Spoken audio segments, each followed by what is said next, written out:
Arestado ang dalawang sospek na kabilang sa most wanted ng Calabarzon pagkatapos ng ilang taong pagtatago sa batas. Yan ang ulat ni Denise Osorio. Isang 42 anyos na lalaki na number 9 most wanted sa Calabarzon ang nahaharap sa 3 kaso ng qualified rape matapos akusahan ng panggagahasa sa sariling menor de edad na anak sa loob ng 3 taon.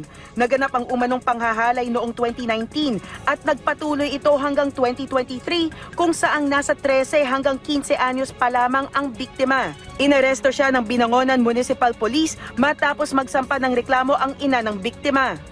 Lately lang nai-report kasi ang problema minsan dyan is yung minsan ay hindi nagre-report yung mismo. Alam mo naman yung pagkasong rape, andyan yung fear, intimidation. Lately lang nai-report kaya umabot ng ganun yung 3 years. Kasalukuyan pang isnasagawa ang ilang mga detalye at impormasyon para mapalakas ang kaso na karaniwang nangyayari sa sariling bahay. Pero mariin namang itinatanggi ng sospek ang akusasyon. So yun lang po yung nano ko lang po na hindi po totoo. Lalabas po yung tunay na totoo po.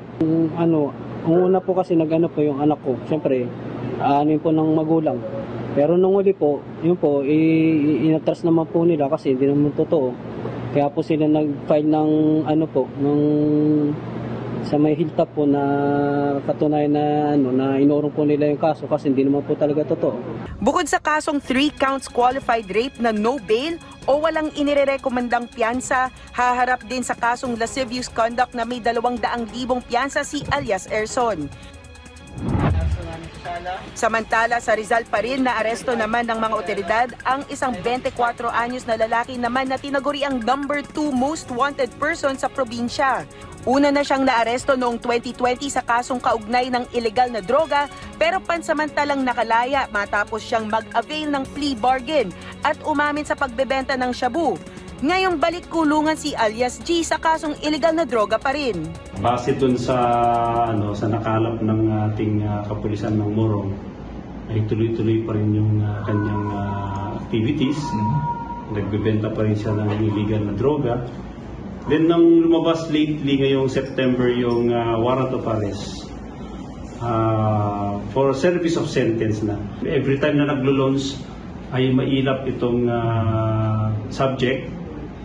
And lately nung na-issue ng korte ng warrant ay ito na yung nahuli na nila itong subject natin.